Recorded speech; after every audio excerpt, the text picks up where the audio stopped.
seperti mana kamu melihat Allah. Kalau kamu tidak mampu melihat, percayalah, yakinlah Allah sedang melihat. Jadi maknanya sekarang ni melihat Allah Ta'ala ni berarti kata lain adalah ingat Allah. Ingat Allah.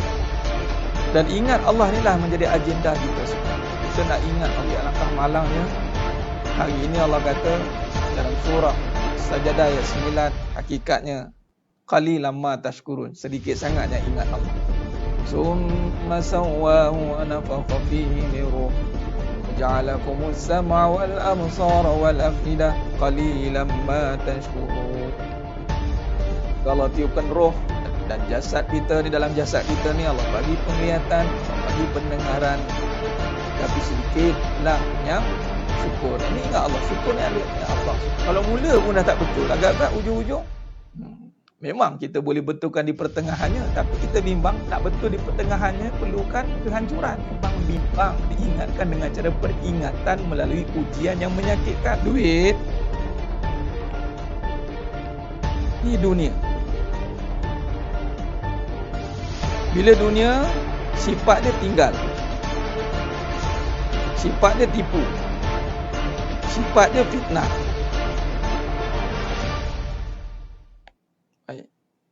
Soalannya, kalau kita terus pergi bersandar pada duit, maka kita akan kena tinggal, kena tipu. Itu makhluk atau kejadian.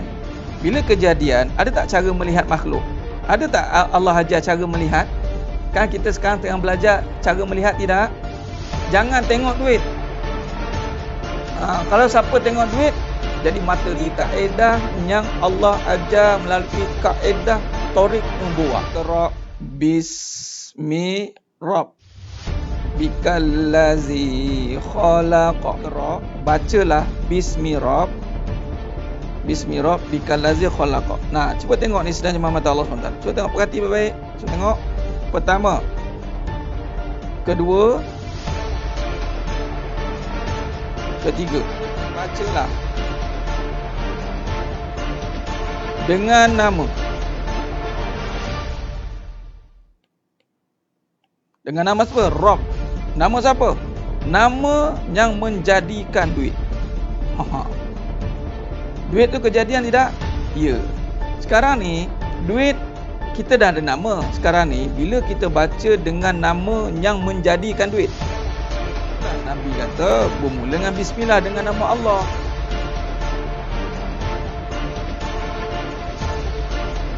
Baik, nama Allah ni lafzul jalalah. Itu anchor dia. Nampak? Bila dengan nama Allah, yang lebih khususnya apa? Khususnya adalah rezeki. Okey, pecahan lagi, kaya. Sebab kaitan kaya dengan rezeki ni seringkali dikaitkan dengan duit. Maka ini satu kemuliaan. Allah muliakan kita, yang mana kita ni hina, tapi Allah muliakan dengan tempat yang mulia, dengan majlis yang mulia, dengan amalan yang mulia. Alhamdulillah, apabila Allah muliakan, Allah berikan kemuliaan untuk mengimarahkan kembali masjid. Subhanallah, satu perkara yang sangat indah. Asal kita itu hina, dari air mani yang hina. Namun apabila Allah nak muliakan kita, maka Allah letakkan kita di tempat yang mulia. Allahumma salli ala Muhammad wa ala. Allah itu mengatasi hak segala-galanya. Kita tunaikan hak Allah dahulu, barulah hak kita ini akan disempurnakan. Hak Allah ni, Allah suruh iblis, yang mana sebelum itu Azazil lah. Wa izqulna lil malaikati isjudu li Adam fasajadu. Dan hidup kita ni bermula dengan kisah iblis lah, dan kisah Nabi Adam AS. Bermula kisah Nabi Adam AS, kisah iblis itulah datangnya cerita kita. Iblis diberi tugas, ada dua. Nabi Adam AS diberi tugas, iblis yang nama Azazil pun diberi tugas. Iblis gagal melaksanakan tugas, Nabi Adam AS berjaya melaksanakan tugas. Kata iblis ni, dia pencetus. Apa cetusan dia? Dia akan cetusan dia adalah mencetuskan perbalahan, mencetuskan provokasi. Kerana apa? Rasa diri berkuasa. Baik, maka bila diri merasakan aku berkuasa dan mulia, itulah yang akan hancur binasa. Hak kita akan terlaksana dengan sempurna. Memang, tak usah bimbang, hak kita memang macam-macam benda yang kita nak kat muka bumi ni, setelah kita menyempurnakan hak Allah terlebih dahulu.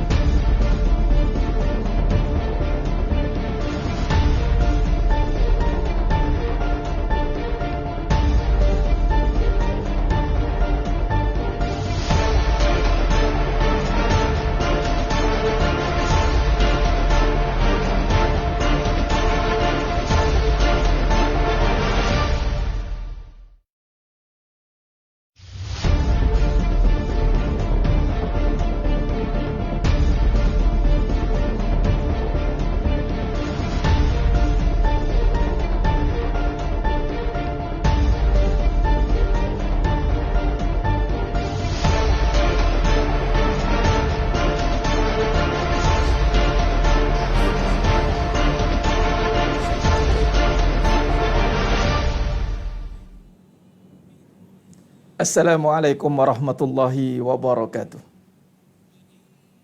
Bismillahirrahmanirrahim.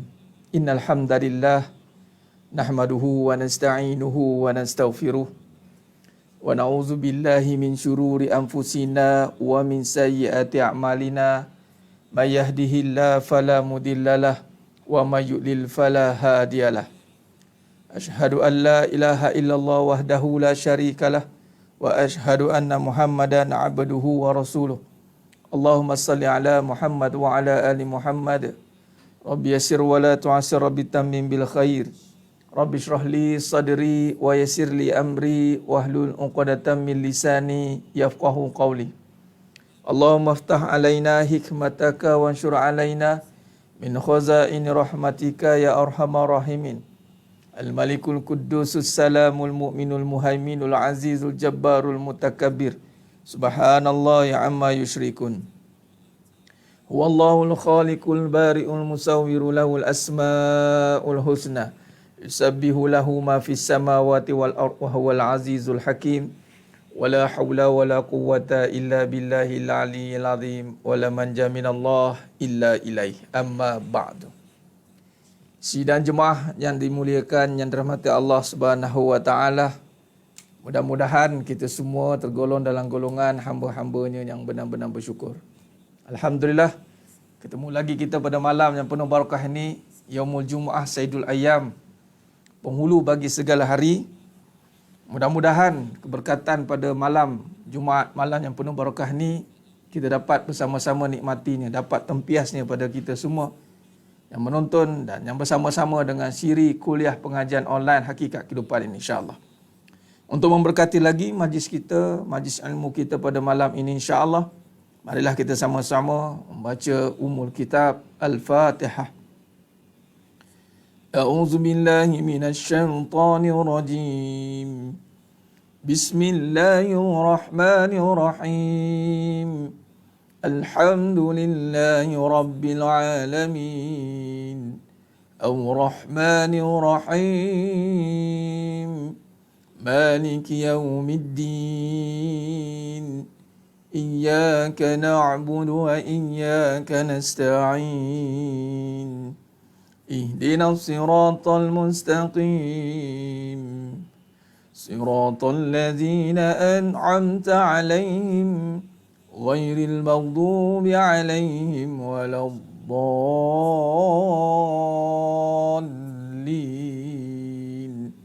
Amin. Allahumma salli ala sayyidina Muhammad wa ala ali sayyidina Muhammad.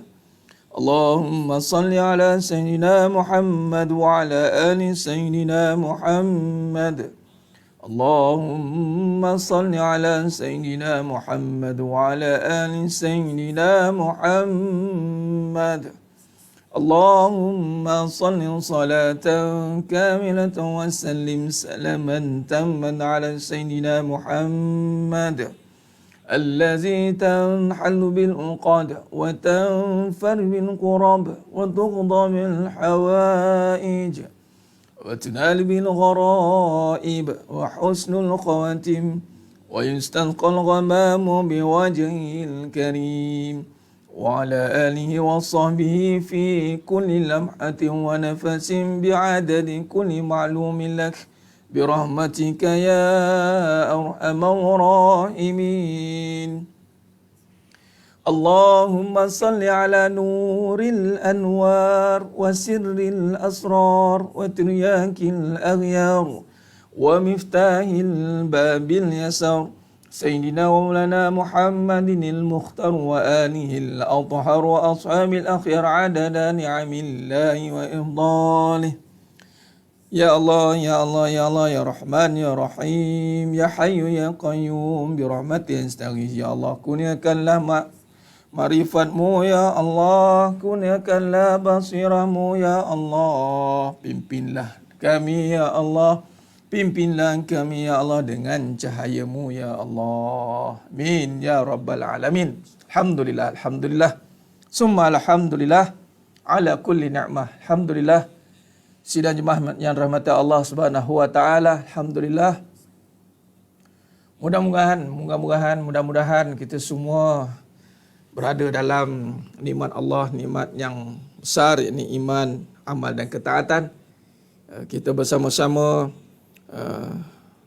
memanjatkan syukur kehadrat Allah Azza wa Jalla di atas segala nikmat yang telah Allah kurniakan. Nikmat yang begitu besar, ya. Ala kulli nikmah, iman, amal, ketaatan ini nikmat yang besar, ya. Dulu kili dan selama-lamanya, marilah kita benar-benar memperhalusi atas setiap nikmat yang Allah kurniakan pada kita hari ini. Setiap nikmat yang Allah berikan pada kita, kita renung dan kita fikirkan sejauh mana ketaatan yang kita nak berikan kepada Allah SWT atas nikmat yang tidak terbayar ini. Nikmat iman adalah nikmat pilihan Allah. Iman Allah pilih. Yahdillahu linurihi ma yasha. Allah memimpin hidayah dan petunjuk pada siapa yang aku kehendaki. Cuma kita perlukan usaha ke arah untuk mendapat hidayah itu dengan jalan ilmu ini. Contoh, pada malam yang penuh barakah ni. Alhamdulillah.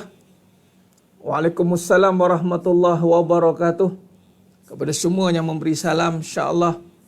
Dan yang dah bersiaran bersama dengan saya pada malam ni, Alhamdulillah. Alhamdulillah. Dan ahlan wa sahlan wa marhaban bikum.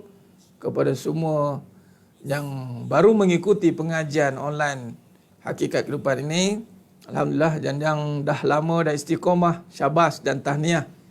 Anda masih istiqamah. Amantu billah sumastaqim. Kata Nabi SAW, amantu billah sumastaqim. Setelah kita beriman kepada Allah, sumastaqim. Istiqamah kita. Istiqamah kita atas segala apa yang telah kita janjikan dengan Allah Ta'ala. Mau taat, mau ilmu, maka kita benar-benar menghayati nikmat ini, insya-Allah. Khair. Bantu sebarkan lagi. Malam ni saya mula awal sikit. Ngam-ngam, sharp. Sebab malam ni kuliah dekat sini je. Jadi cepatlah kita mula. Kebiasaannya kadang-kadang tu ambil masa juga dalam 45 minit nak patah balik ke destinasi live malam ini. Alhamdulillah. Alhamdulillah. Yang mana baru balik daripada surau, mungkin baru balik daripada masjid, kita sambung lagi kuliah kita pada malam ini. Kita berada di malam Yaumul Jum'ah Sayyidul Ayyam. Perbanyakkan selawat. Kata junjungan Nabi SAW, innallaha wa malaikatahu yusalluna 'alan nabi ya ayyuhallazina amanu sallu 'alaihi wa sallimu taslima. Antara amalan yang sangat dituntut pada malam Jumaat ini adalah perbanyakkan selawat kata junjungan mulia Nabi Muhammad SAW. Allahumma salli ala Muhammad wa ala ali Muhammad. Selawat itu adalah penjamin kita. Selawat pembuka pada seluruh rahmat. Selawat itu kunci bagi pembuka segala nikmat. Selawat itu pembuka bagi segala jalan untuk menuju kepada Allah SWT. Pendek kata, selawat itulah segala-galanya bagi pembuka pintu segala rahsianya. Kerana selawat ini fadilatnya cukup besar, tidak perlu dibahaskan lagi. Panjang lebar nak dibahaskannya. Boleh rujuk pada ulasan-ulasan ulama-ulama muktabar tentang fadilat salawat yang tidak perlu lagi kita ragui. Persoalannya sekarang adalah sejauh mana kita istiqamah bersalawat ke atas Nabi. Itu saja. Sejauh mana kita punya usaha kita ataupun azam kita untuk berselawat setiap hari, setiap masa, sejauh mana. Segala fadilat telah pun dinyatakan, dikongsikan. Tinggal lagi kita sekarang bagaimana kita nak beramal dengan selawat itu, selumat mana kita nak dekat dengan selawat. Malah saya buat satu kesimpulan bagi yang pernah pergi umrah, alhamdulillah, atau pergi haji lah. Barang siapa yang dah pergi ke Madinah, itu ziarah makam Nabi SAW, pergi umrah, jika dia balik daripada umrah kemudian tidak berselawat, tak jadi satu kelaziman dia berselawat, maka dia belum pergi umrah. Dia belum ziarah Nabi. Antaranya itu dia akan lekat dengan selawat. Jaga selawat, jaga selawat, jaga selawat. Bila kita jaga selawat ni, kita akan lupakan diri kita. Antara kaedah untuk melupakan diri ni. Melupakan diri itu adalah ingat Nabi SAW. Kita akan lupa diri kita. Sebab antara perjalanan pengajian kehidupan, hakikat ataupun akidah ini, Dan antara perkara yang iblis akan buat pada kita hari ini adalah untuk menampakkan diri. Ananiah, keakuan. Keakuan ni yang sangat bahaya. Banyak faktor yang boleh menampakkan keakuan. Faktor harta, faktor tahta, faktor dunia. Jadi faktor-faktor ini membuat kita menonjol keakuan kita semakin lama semakin ke depan aku itu. Jadi dengan solawat itu satu amalan yang sangat mujarab dan mustajab untuk menghancurkan keakuan. Kerana bila kita selawat itu kita ingat Nabi SAW.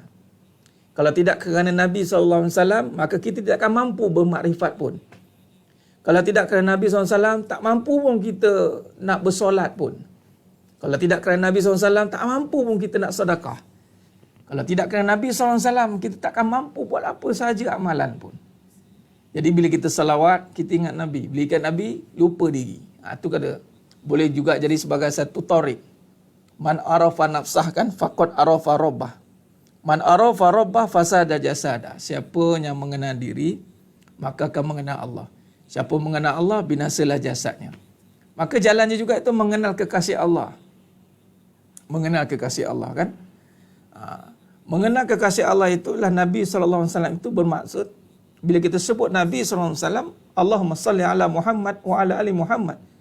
Maka hilang diri kita sebenarnya. Sebab kalimah Muhammad, Ahmad itu yang terpuji. Yang dipuji. Jadi hari ini kalau kita dipuji dan dilihat seakan terpuji, itu semua membawa menuju kepada Muhammad. Nah, Muhammad. Jadi membawa sifat ataupun nama Muhammad itu bermakna Nabi SAW lah yang selayaknya mendapat pujian itu. Nah, jadi sidang jemaah mata Allah Subhanahu wa taala, ya. Jadi alhamdulillah, semua alhamdulillah. Wah, ada tu wujud pula malam ni. Macam mana tu pula tu Tuan Ilyas Junaidi, jangan copy paste perkataan-perkataan yang akan dipersoalkan. Wahda tu wujud tu ada perbincangan lain. Malam ni bukan perbincangan wahda tu wujud. Allahumma salli ala Muhammad wa ala ali Muhammad. Khair. Teruskan sebar. Alhamdulillah sementara kita menunggu sahabat-sahabat kita lain masuk. Subhanallah.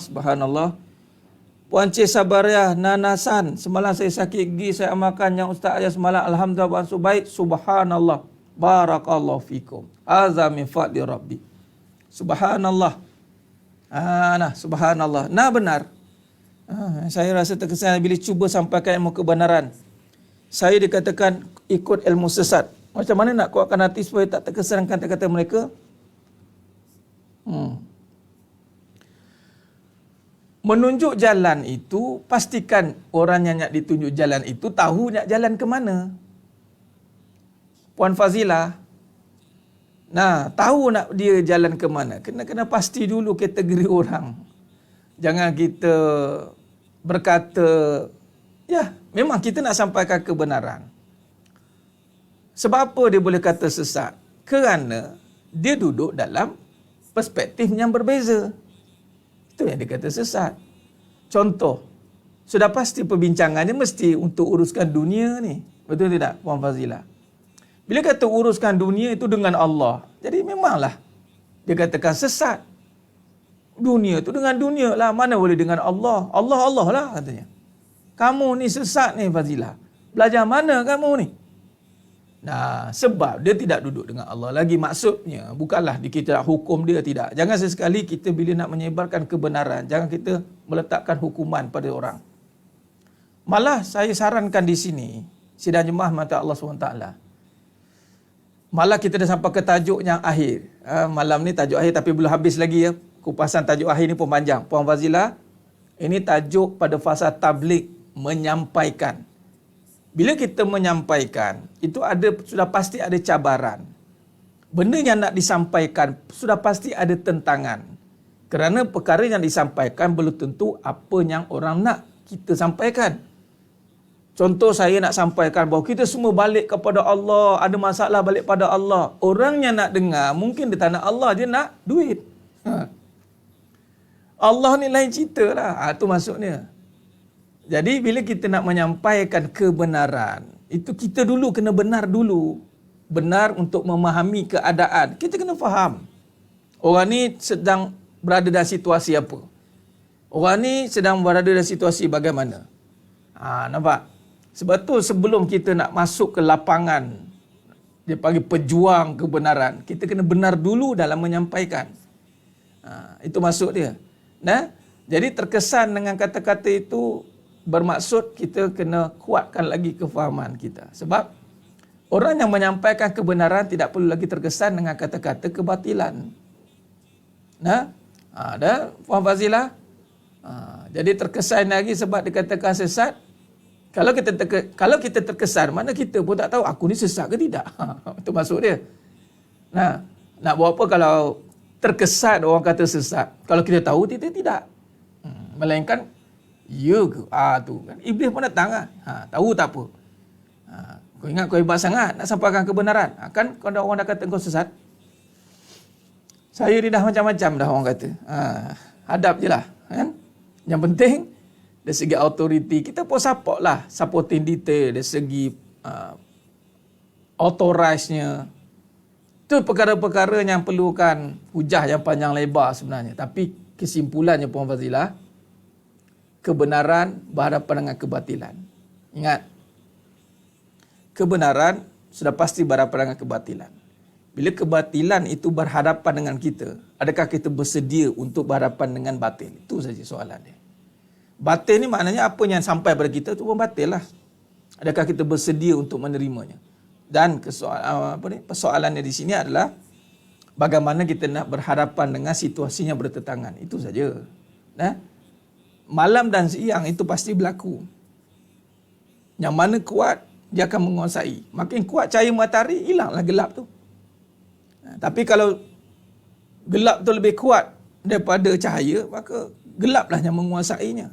Itu maksudnya. Allahumma salli ala Muhammad wa ala ali Muhammad. Khair. Jadi jangan berputus asa, kan Nabi dah bagi tahu.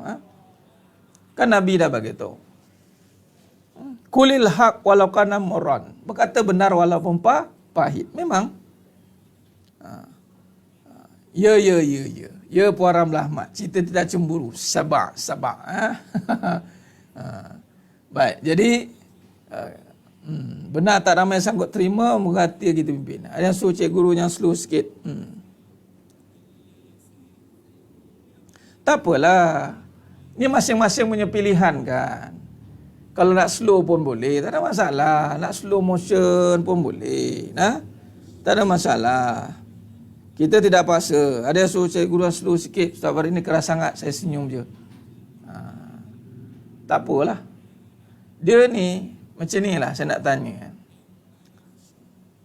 Dalam konteks kita memahami kehidupan ini, kita kena faham apa sebenarnya yang kita perlukan.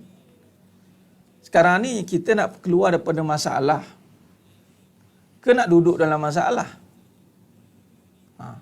Itu soalan dia kan. Bila nak keluar daripada masalah, sekarang ni lagi lama kita duduk dalam persoalan, maka lagi banyaklah kekeliruan akan timbul. Persoalan itu kalau biarkan lama, dia akan makin keliru. Bila keliru, kita punya kehidupan buntu. Bukti buntu, perangai tak berubah. Kita masih ulang perkara yang sama. Cuba tengok orang yang kata nak lembut-lembut ni.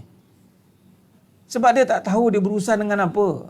Berurusan dengan perkara yang boleh mewas-waskan dia. Tidak boleh pelan-pelan. Dia kena cepat keluar daripada keraguan. Bila melibatkan keraguan, bila melibatkan persoalan kehidupan, kena cepat-cepat keluar. Lainlah kalau sekiranya, tolong sampaikan Puan Aliza ni. Mungkin kawan-kawan dekat kan. Puan Aliza, suruh sampaikan balik. Saya bersedia. Lainlah kalau keras begini. Al-Kahfi kena habis malam ni. Tak habis, dosa. Selawat kena 1000 kali. Tak selawat 1000 kali, lara. Ada kita cakap macam tu. Ada kita tekankan amalan yang mesti buat. Tak ada kan? Kalau ikutkan syadid, lagi syadid. Yang main-main. Ada tu guru yang lebih syadid daripada ini. Yang main-main. Ini lebih terbuka ni. Tapi sebab kita dah terlampau lama sangat duduk dalam persoalan. Kita suka bermain dengan perasaan. Kita suka cari orang yang boleh sokong masalah kita. Kita cari orang yang boleh mengiyakan masalah kita. Kita cari perkara-perkara yang boleh menjinakkan apa kita dipanggil apa, nafsu tadi. Dia bukan jinak apa.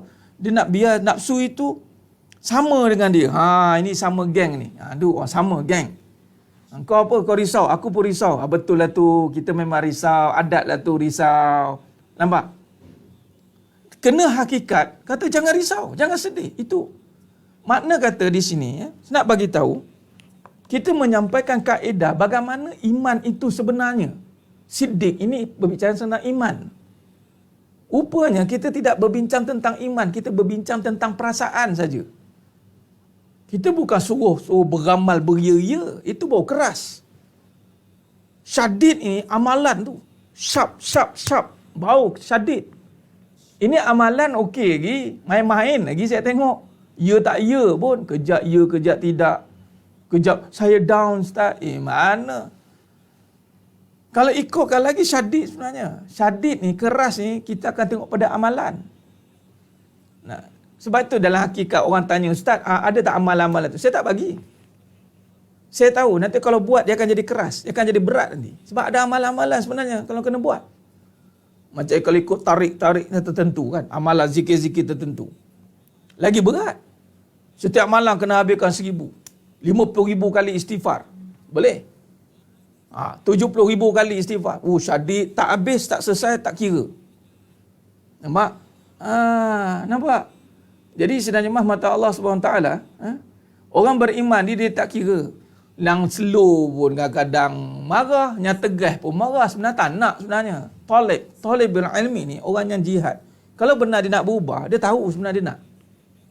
Kadang-kadang slow pun kata, slow sangat ustaz ni. Slow pun bunyi. Keras pun bunyi. Yang penting jangan hiraukan.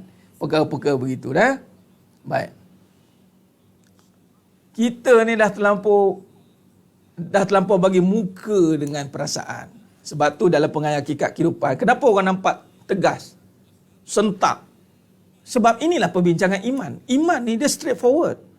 Dia tak ada kona-kona punya. Perbincangan iman itu straightforward. Sebab tu dalam kehidupan, asasnya adalah iman. Iman ini, perbincangannya adalah perbincangan yang jelas. Hakikat kehidupan sekarang kita nak kaitkan dengan iman. Sebab tu kita tulis kajian kehidupan bersandarkan keimanan. Orang yang beriman, orang yang tidak akan jatuh, tidak akan dipermainkan perasaan, tidak akan berada dalam kejatuhan yang lama, dia akan bangkit. Orang beriman, orang yang kuat. Sebab tu kadang-kadang kita tak terima yang bahawa kita belum cukup benar-benar menghayati keimanan kita sendiri sebenarnya. Ini kena perhatikan. Nampak? Jadi sidang jemaah mata Allah Subhanahu Wa Taala. Betulkan niat kita itulah yang kita kena tekankan Puan Rusnah Abbas. Kita selalu kata betulkan niat, itu yang selalu saya ulangkan. Inna amalu binniat wa innamal likulli imrin ma nawa. Niat ini kena tegas, kena syadid, kena jelas. Dia kena marah sikit sebenarnya. Sebab niat ni dia boleh ditarik oleh nafsu.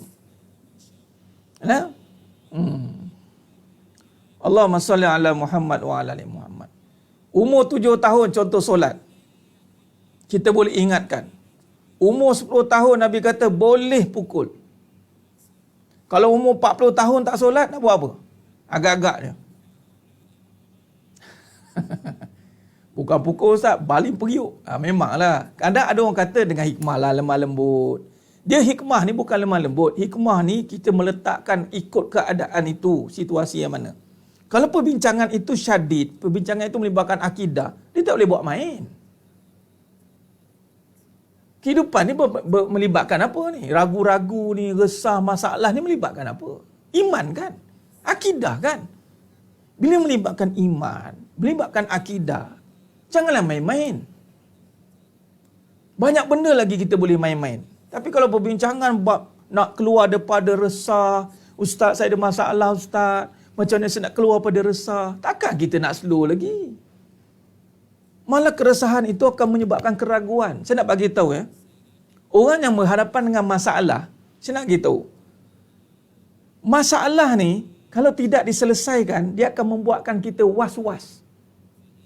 Was-was ini akan menyebabkan apa? Hilangnya kepercayaan. Kalau dibiarkan, dia akan hilangnya pergantungan. Akhir sekali, dia akan hilang iman. Sebab tu benda-benda macam ni tak boleh buat main. Tak boleh buat main. Tak boleh slow-slow, tak boleh nanti-nantilah. Biarlah, tak apalah, tak boleh. Apa yang ragu? Apa masalah kamu? Apa masalah? Bagi tahu. Ragu tentang rezeki, selesaikan. Ragu tentang kasih sayang, selesaikan. Sebab itu, kalau kita lihat ketegasan dalam akidah ini, zaman dulu para sahabat pun lagi dahsyat. Allah uji dengan darah. Nampak? Iman itu ujian. Dia perlukan ketegasan dalam berhadapan. Kalau tidak, kita yang akan dikalahkan. Kita dikalahkan, kita terperangkap dengan permasalahan. Diam tak diam, tiada apa perubahan. Masih ditakuk yang lama. Jangan main-main. Benda-benda macam ni tak boleh buat main sidangnya mata Allah SWT. Jelas? Alhamdulillah. Jelas. Bukan akul yakin. Elfitra Amir. Hakul yakin. Hakul yakin. Keyakinan yang benar. Hakul yakin. Baik, Alan dah kata persatu tadi. Saya nak sentuh sikit sekejap ya. Mari kita tengok. Saya nak bagi tahu kesan. Kesan dia ya. Cuba tengok ya. Allahumma salli ala Muhammad. Khair. Mari kita tengok dulu. Sekarang ni yang duk kata-kata slow tu. Slow lah Ustaz, slow tu. Perlahan ni. Okay. Perlahan ni saya nak tanya dulu, kita berurusan dengan apa perlahan ni? Nak perlahan ni nak berurusan dengan apa? Saya ulang lagi sekali supaya yang mengikuti pengajian ini faham dan kalau nak ikut pengajian yang lain pun faham. Baik. Perlahan ni kalau duk mengaji tentang makhraj huruf Al-Quran tajwid itu pun kena guru tajwid yang ni jangan. Tak betul huruf alif. Alif pang kena. Kamu lidah kamu ni. Alhamdulillah. Kena guru yang tak ni kena marah. Dia marah ni kadang-kadang cepat kita belajar dah. Tapi itu boleh perlahan. Tak apa kita bagi tempoh sebab dia melibatkan fizikal. Dia ada tempoh. Dia ada tengok perkara, contoh perbuatan, tak apa. Kita perbetulkan. Perlahan-perlahan berubah. Perlahan-perlahan ni kalau melibatkan perbuatan.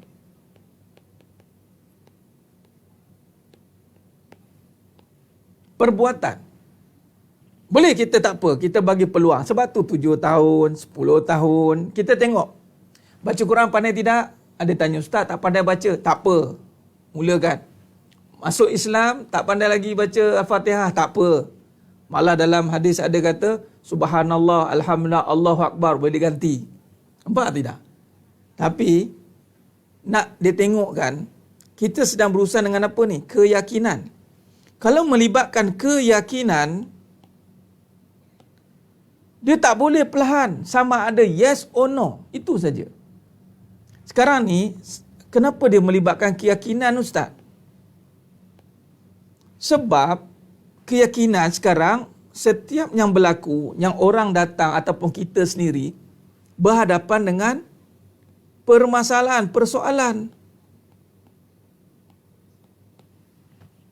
Persoalan pula bukan kecil-kecil punya cerita. Persoalan tentang kasih sayang. Bergaduh suami isteri, masih ditakuk yang lama, kahwin dah lama, bergaduh lagi. Belum cerita lagi poligami. Bergaduh lagi. Berapa lama kahwin? Saya akan tanya berapa lama kahwin. Kadang-kadang tanya, dah lama Ustaz 15 tahun tapi bergaduh lagi. Ini persoalan kasih sayang. Dia melibatkan keyakinan. Sebab tu saya sangat tegas. Ini keyakinan, bukan perbuatan. Lainlah. Ustaz, saya tak pandai masak Ustaz. Kahwin tak pandai masak. Tak ada, udahlah tak pandai masak. Udah, Grab food ada. Tak ada masalah. Bab perbuatan yang kita boleh kompromi.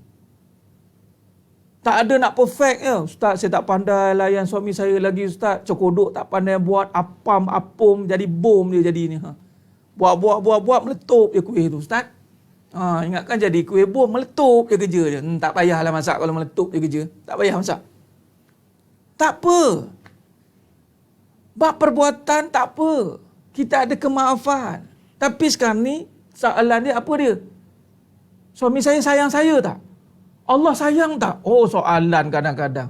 Bila mari soalan-soalan yang kita sendiri tahu, ini soalan ni bahaya. Kalau tidak tegas, kalau tidak dijawab dengan tepat, dia akan hilang kasih sayang. Dia kena faham. Sebab tu sekarang nak slow tang mana? Persoalan apa? Slow apa nak slow ni? Kalau perbuatan boleh kita slow. Tak apalah Ustaz, saya tak pandai buat itu. Tak apa. Ustaz, saya tak larat lagi nak buat duha 12 rakaat. Tak apa. Buat 2 rakaat pun okey dah. Ustaz, tahajud, ya Allah, nak bangun payah. Tak apa. Sebab itu bukan kewajipan. Ni kewajipan yang ini 100% yakin. Masalahnya sekarang, mulalah ni. Mulalah kan. Nampak? Sekarang ni, isu keyakinan ini tidak dirawat. Dibiarkan begitu dengan persoalan-persoalan kebendaan. Jadi dah lama perkara ini kita buat. Nak slow-slow lagi tak boleh. Sebab bagi masa dah kahwin berapa lama dah. Bergaduh lagi. Ya Rabbi. Lepas tu siap buat satu kesimpulan pula tu. Sedangkan lidah lagi tergigit. Jangan gigit lidah tu apa? Banyak benda lagi boleh gigit. Kadang-kadang geram. Adakah perkahwinan itu pergaduhan? Adakah Islam mengajar bergaduh? Pengajian mana ni? Yang lagi bahaya ni, Nabi pun Ustaz, tengok, nampak. Mana tak tegas yang kita? Awak dah tak faham, jahil lagi. Tak tahu jawapan, kait dengan Nabi pula. Cakap pula Nabi pun, dengan isteri-isterinya pun. Saya mulalah, awak tak ngaji, sendiri punya masalah, nafsu sendiri, gagal kita faham akan hakikat diri, tiba-tiba nak kait dengan Nabi. Cemburu Ustaz, tak apa. Isteri Nabi pun cemburu. La ilaha illallah kadang-kadang. Dia pergi kait dengan Nabi tu. Adakah dia beramal seperti Nabi? Kita punya beramal pun lah ya Allah. Tiba-tiba benda buruk dia nak kait dengan Nabi. Subhanallah. Ini satu salah laku yang sangat tidak boleh diberi. Bagi saya tak boleh bagi muka. Tak boleh. Sebab tu orang dengar, Allah sakitnya. Tegas sangat lah Ustaz ni. Dah tak ada masa dah. Orang kata nak berubah, ambil masa. Masalah masa tak boleh nak diambil. Masa milik Allah. Ambil masa. Bukan ambil masa. Dia nak kena tu, nak merasa. Nak merasa kan? Tunggu ambil masa. Allah bagi merasa sekali. Nampak? Soal keyakinan. Melibatkan rezeki. Melibatkan perhubungan. Kadang-kadang tu saya tengok ada konflik rumah tangga, adik-beradik. Ini semua isu-isu besar.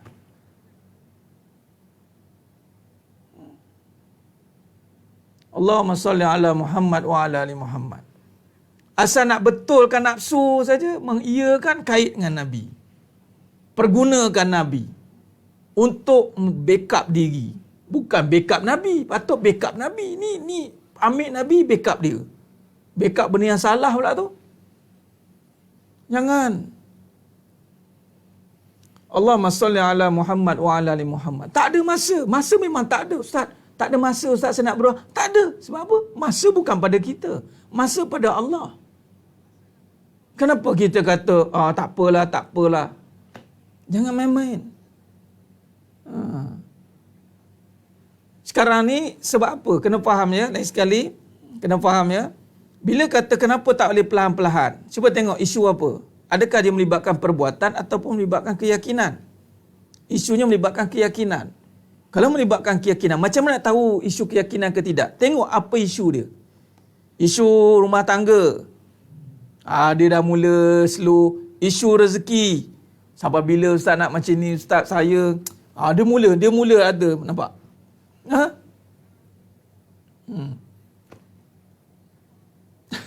Tak yakin pergi Wisma Yakin. Allah. Wisma Yakin pun dia tak yakin nak pergi. Ataupun nak berjaya, pergi berjaya. Berjaya Times Square ya. Allahumma salli ala Muhammad wa ala ali Muhammad.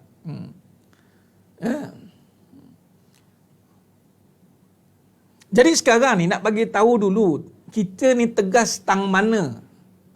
Tu dulu jawab supaya sekarang jangan lagi iyalah ustaz pada tu tegas betul. Tak. Tak ada, kita tegas benda yang patut tegas. Yang tak patut tegas tak payahlah tegas. Babak dunia ni tak payah tegas pun. Mana easy going kita. It's okay je. Masak apa ini? Tak masak bang. It's okay, kita makan angin. Dah. Dengan kadang bab masak-masak pun bergaduh. Bab tak wish birthday pun bergaduh. Bab tak cakap abang rindu pun bergaduh. Bab dunia, bab anak bergaduh. Bab balik kampung ni belum raya. Alhamdulillah lah PKP tak ada balik raya. Kalau raya tu, batang balik kampung je bergaduh. Asal benda dunia je bergaduh. Malah jadi satu adat. Standard lah ustaz bergaduh. Kalau tak bergaduh bukan perempuan namanya. Kalau tak bergaduh bukan rumah tangga. Allah. Udahlah tu. Kita berada di penghujung zaman tuan-tuan. Masa untuk bangkit. Tuan-tuan sedar adakah ada isu kebangkitan? Tuan-tuan ingat kebangkitan tu dari mana? Adakah kebangkitan tu hanya dengan jeritan-jeritan takbir, Allahu Akbar? Adakah itu kebangkitan? Atau kebangkitan itu berbalik semula kepada asas kebenaran? Kita hancurkan fahaman-fahaman yang boleh menggoncang keyakinan. Kita permantapkan kembali kefahaman sehingga datang kembali kasih sayang. Tiada lagi isu-isu pergaduhan. Kalau zaman dulu, zaman Nabi SAW itu berjaya menyatukan puak Aus dan Khazraj. Jadi zaman kita sekarang kena satukanlah hubungan kita kembali. Kalau yang mana dah pakat bergaduh, satukan balik. Itu namanya tegas. Kita dah tak ada masa untuk layan benda-benda yang boleh mengganggu keyakinan kita. Sebab banyak lagi nak buat kerja ni. Allahumma salli ala Muhammad wa ala ali Muhammad. Ya benar Tuan Syafiq Farhan. Jangan gaduh-gaduh. Nak gaduh-gaduh, makan gaduh-gaduh. Tu, gaduh-gaduh. Gaduh manja pun dah tak ada dah jadi ganja. Buruk baik orang kata. Buruk baik. Buruk sikit, buruk baik sikit. Dah tak ada dah. Dia jadi beruk. Beruk tak ada. Ganja tak ada. Apa pun tak ada dah. Kita kena jelas. Bangkit dan bangun.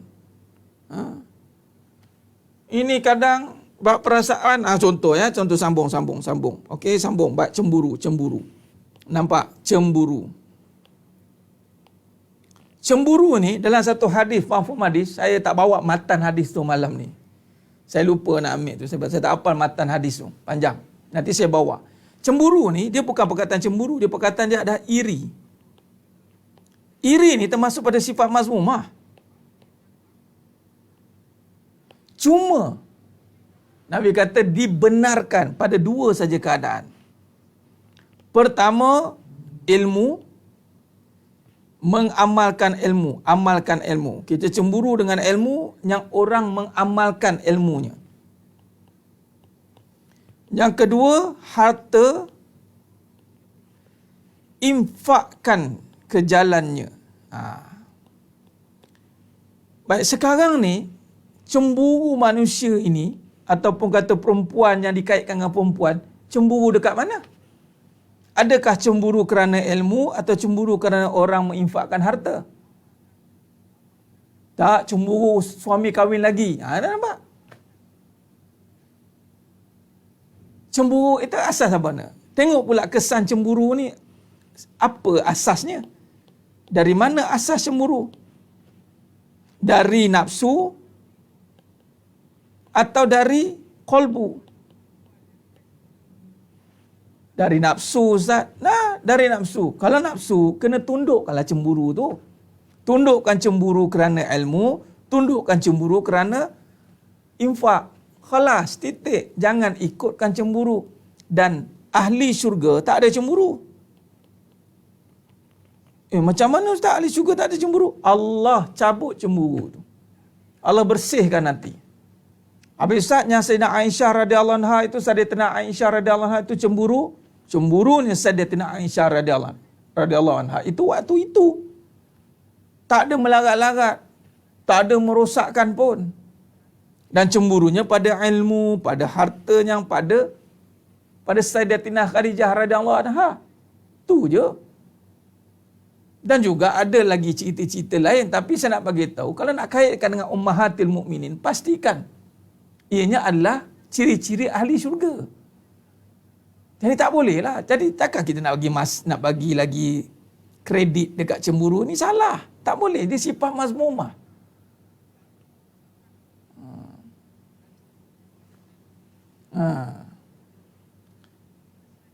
Allahumma salli ala Muhammad wa ala ali Muhammad.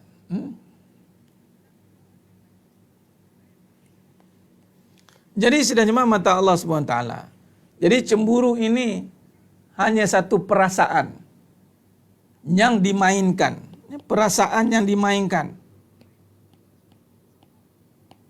oleh keadaan dan kebendaan. Ingat,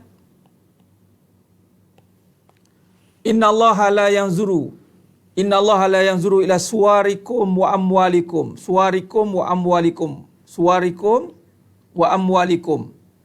Allah tak tengok suar, yang ini keadaan. Allah tak tengok amwal, yang ini kebendaan. Dan ini melibatkan perasaan. Apa-apa saja melibatkan perasaan, yang ini nafsu, cemburu, mesti tidak lari pada dua perkara ini. Keadaan, kebendaan. Keadaan, kebendaan.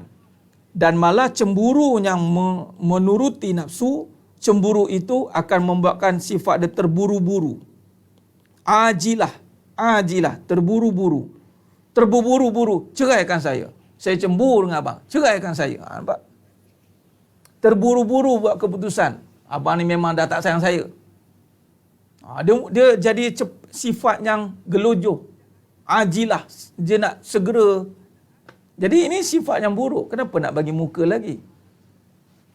Kenapa biarkan keburukan ada pada diri? Dan semua sifat keburukan ini boleh dihilangkan dengan kita kembali kepada Allah. Orang yang kembali kepada Allah, itu pasti Allah tolong. Kebergantungan dia pada Allah. Bermaksud orang yang membiarkan segala sifat mazmumah masih ada pada dirinya, bermakna dia tidak kembali kepada Allah. Orang yang kembali kepada Allah, pasti Allah akan bukakan jalan untuk pembersihan. Itu pasti. Nah, mazmumah itu maksudnya terkeji. Mazmumah, terkeji. Puan Sakinah.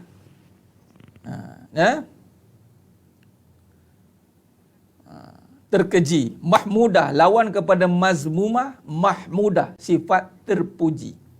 Ini dalam pembersihan dalam kaedah pengajian hati, tasawuf.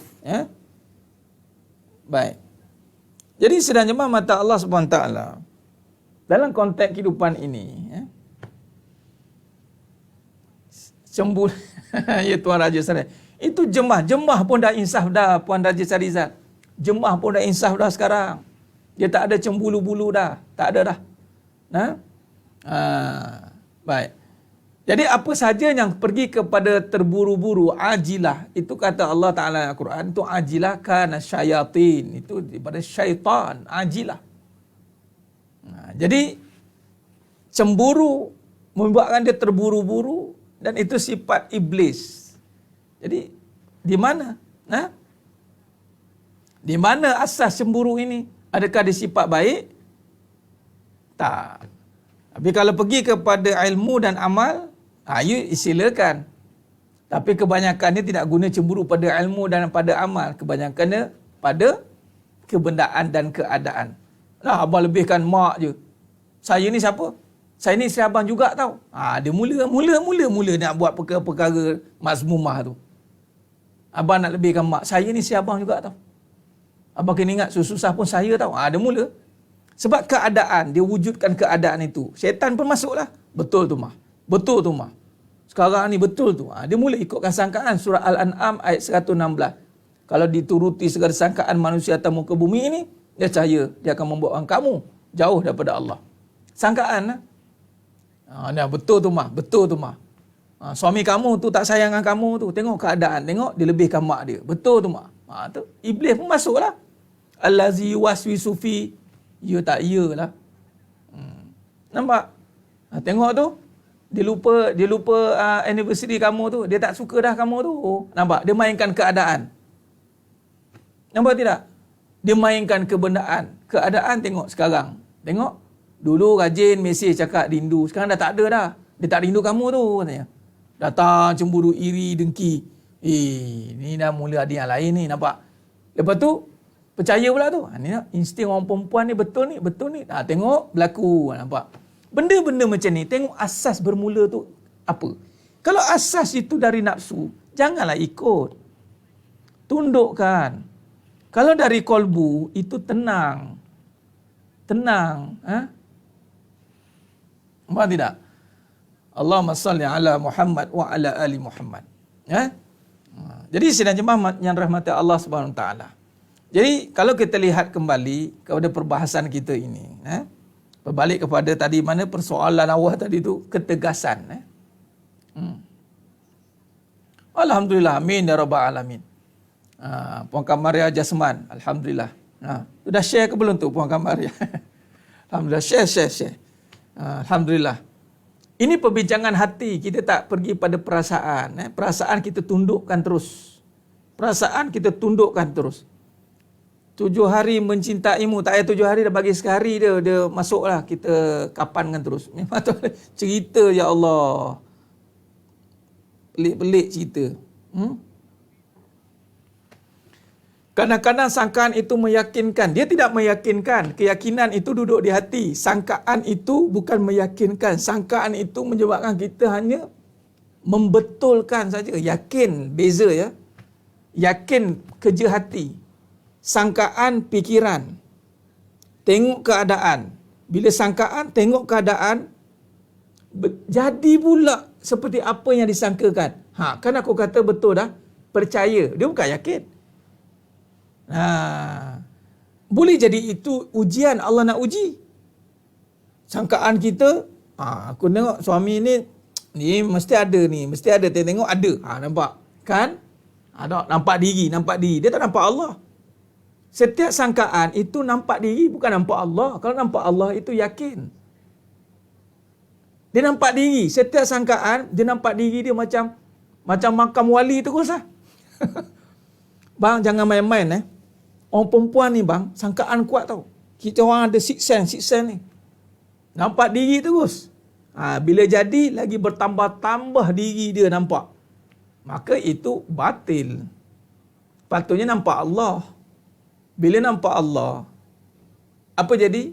Serah pada Allah lah, dah nampak Allah. Tapi kalau nampak diri, tu jadi tak tentu arah.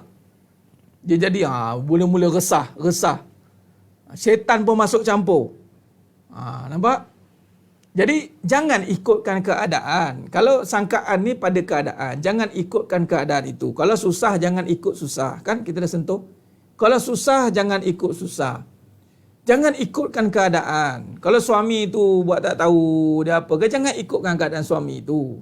Kita ikut keadaan kita yang beriman ini. Ikut keyakinan kita, kalau kita buat, kita dapat kebaikan, buatlah kebaikan. Buat saja, dibalas kebaikan. Jangan persoalkan lagi isu-isu yang berlaku di luar sana. Yang berlaku di luar, biarkan yang berlaku di luar. Dia ibarat penyakit yang berkeliaran. Soalnya sekarang, mantapkan keyakinan kita dengan iman yang ada. Macam nak mantapkan iman, contoh mengaji malam ni. Sebab tu mana-mana yang bertanya dengan saya sarankan. Sebab bila cerita masalah kehidupan ni panjang lebar nak cerita. Tak habis ruang ke saya nak jawab dekat komen. Jadi saya kata, saya sarankan ikutlah pengajian. InsyaAllah temulah jalan nanti. Saya nak jawab satu-satu detail, kadang-kadang kita tak tahu apa yang exactly dia sedang hadapi. Tapi bila dia pelan-pelan ikut hakikat kehidupan pengajian, ikut kembali kaedah yang benar, Allah bukakan jalan. Satu persatu Allah bukakan jalan. Subhanallah. Subhanallah. Baik. Jadi sebenarnya mata Allah SWT. Nah benar Tuan Surah An-Najahiyah. Admin pengasih. Copy paste surah An ayat 116. Jika kamu menurut kebanyakan orang-orang yang ada di atas muka bumi, niscaya mereka akan menyesat kamu dari jalan Allah. Nampak tidak? Clear tak Allah kata? Jadi jangan ikutkan sangkaan. Jangan ikutkan keadaan. Aku dah kata dah, kalau kamu ni bagi muka sangat, tengok. Jangan ikutkan. Allah dah kata, ikutlah Allah. Baik. Allahumma salli ala Muhammad wa ala ali Muhammad.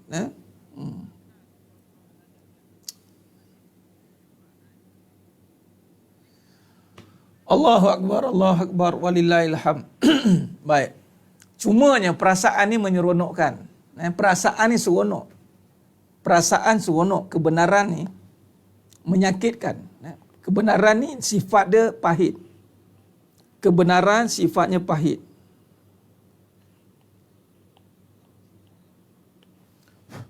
Kita sambil ni kita buat revision, kita buat murajaah balik sebelum masuk ke tajuk akhir kan. Kebenaran sifatnya apa? Pahit. Perasaan sifatnya manis. Soalan, nak ikut yang mana? Ikut yang manis lah Ustaz. Yang manis akhirnya pahit. Yang manis akan berubah jadi pahit. Sebab apa manis? Sebab perasaan nafsu. Hubbus syahawat, kata Allah. Allah menghiasi nafsu itu sebagai ujian. Nafsu itu dihiasi dengan perkara-perkara yang menyeronokkan. Nampak manis pada awalnya, tetapi pahit di hujungnya.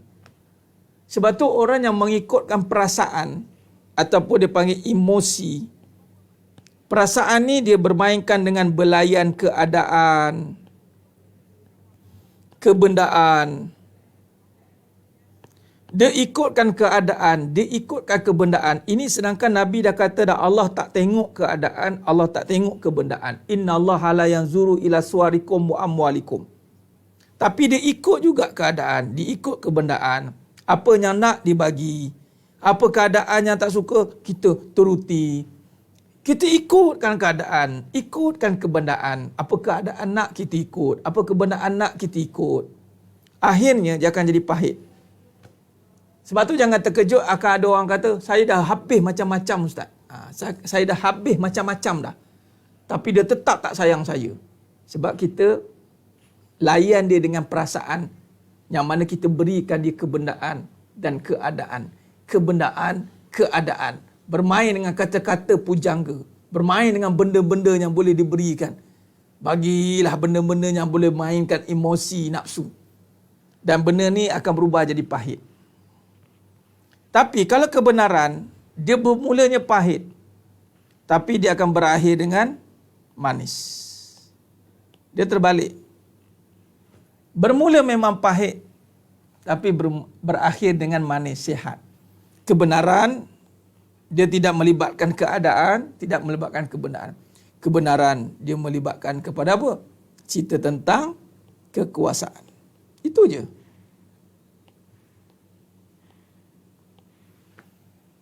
Kebenaran dia kembali pada kekuasaan. Bila kekuasaan, kita akan cerita tentang penafian, cerita tentang akidah. Benda-benda macam ni pahit kan nak dengar? Contoh, tiada sayang pada kamu mah. Sayang ada pada Allah. Sayang tidak ada pada kita. Kita banyak cerita balik keadaan yang mana balik kepada kebenaran. Jadi, apabila pahit di awalnya, sakit nak menerimanya, ingatlah itu ubat yang paling mujarab. Sebab apa sakit? Sebab apa sakit? Sebab dia menafikan diri. Kebenaran, ni malam ni kita tekankan kebenaran dan perasaan ya. Sebab dia melibatkan pada fasa yang terakhir ni. Tabligh ini dia tak main dah perasaan. Masuk dah tak main perasaan, masuknya begini. Dia dah menguasai perasaan, insya-Allah, insya-Allah. Bantu, Allah bantu insya-Allah. Allah bantu insya-Allah. Kebenaran perasaan itu membawa pada keakuan. Kebenaran membawa kepada kehambaan.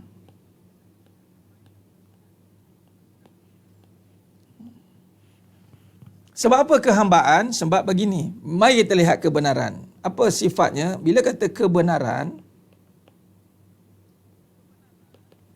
surah Al-Kahfi ayat 29. Wa qulil haqqu min rabbikum. Kebenaran, hak. Wa qulil haq. Bila kata wa qulil haq, setiap yang hak kembali kepada Rabb. Rabbikum. Bila kembali kepada Rabb, kebenaran itu kembali kepada Rabb, maka apa tadi kaedah pengajian kita? Yang ini menafikan diri. Bila kembali kepada Allah, berlaku dah penafian. Bila kata penafian ini yang pahit ini. Penafian ini, yakni menidakkan apa yang nafsu nak. Menidakkan. Contoh, kasih sayang. Kasih sayang ini, nafsu nak. Memang nafsu nak kasih sayang. Dia panggil perasaan kasih sayang. Tapi sebelum nak kasih sayang, dia kena nafikan dulu. Lalu berlakulah kaedah nafi. Tiada kasih sayang. Tak ada kasih sayang pula. Tiada kasih sayang pada diri. Ataupun pada Abang Leman.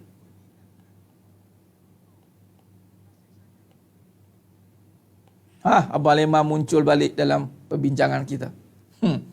Tiada kasih sayang pada Abang Leman mah. Habis di mana bang? Kasih sayang ada pada pencipta abang mah. Allah. Jadi kamu jangan ikut aku mah. Kamu ikut Allah. Apanya Allah suruh kamu kena buat mah. Jangan buat sebab aku suruh. Kalau Allah suruh tutup aurat mah. Kalau Allah suruh kamu taat mah. Kalau Allah suruh kamu solat mah. Kalau kamu tak buat ini mah, kasih sayang kamu hilangkan mah. Sebab kasih sayang tidak ada pada abang mah. Kan payah tu. Sebab si jemaah nakkan kasih sayang pada Abang Leman. Ini kebenaran ini yang pahit nak diterima. Pahit nak diterima. Kerana nak menyatakan Allah.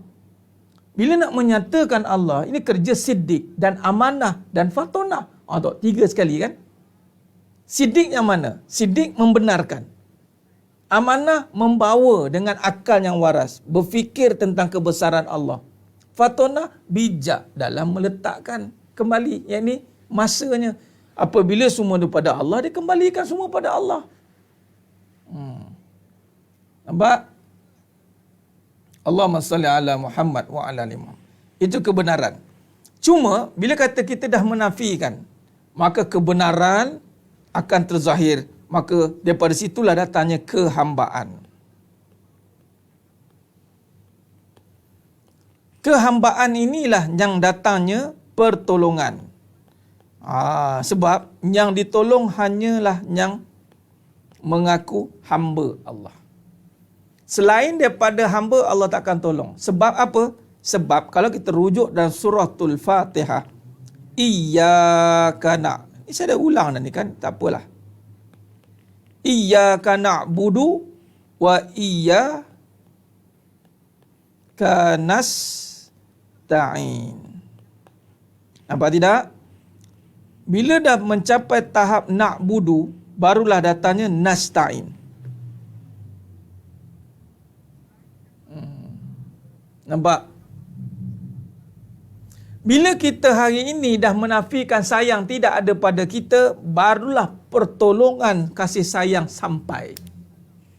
Itulah dia panggil mawaddatan warahmah. Allah tolong bagi kasih sayang dalam rumah tangga kita. selesai masalah. Allah tolong bagi kekuatan kepada kita, selesai masalah. Ya Allah, tiada kekuatan ya Allah. Ya Allah, tiada kekuatan ya Allah. Kekuatan hanya pada Engkau. Tiada mudarat pada sakit ya Allah, mudarat hanya pada Engkau. Itu kita nafikan. Maka datanglah pertolongan. Tergantung tahap keikhlasan lah. Kalau kita sebut tu masih dalam keraguan, sebut lagi. Masih keraguan, sebut lagi. Masih ada keraguan, sebut lagi dan lagi dan lagi dan lagi dan lagi. Sehinggalah sebutan kita itu dengan benar-benar rasa kehambaan. Ya Rabb. Berdoa, bukan baca doa. Berdoa ni, Ya Rabb. Tolong aku ya Allah. Ya Allah, tolong aku ya Allah. Aku lemah ya Allah, aku lemah. Ya Allah, aku lemah ya Allah. Tolong aku ya Allah. Lemahnya aku dalam mentadbir dunia ini ya Allah. Datang sifat kerendahan. Kau yang ada, aku tiada ya Rabb. Kau yang mengadakan, kau lah yang meniadakan. Kau mengadakan untuk aku isteri ya Rabb. Aku lemah untuk mengurus isteriku sendiri ya Rabb. Ya Rabb, kau mengadakan dia untuk aku. Padanya juga adalah belaan-belaannya sekali ya Rabb. Tidak mampu aku menanganinya ya Rabb. Kau sajalah berkuasa atas dia, isteriku. Nah, begitu. Membawa kerendahan. Minta dengan kerendahan. Itu datangnya kebenaran. Jangan kenapsuan. Sampai nangis minta. Tapi masih nampak diri. Perasaan masih nampak keadaan. Kalau dengan perasaan tadi, perasaan dia akan nampak keakuan.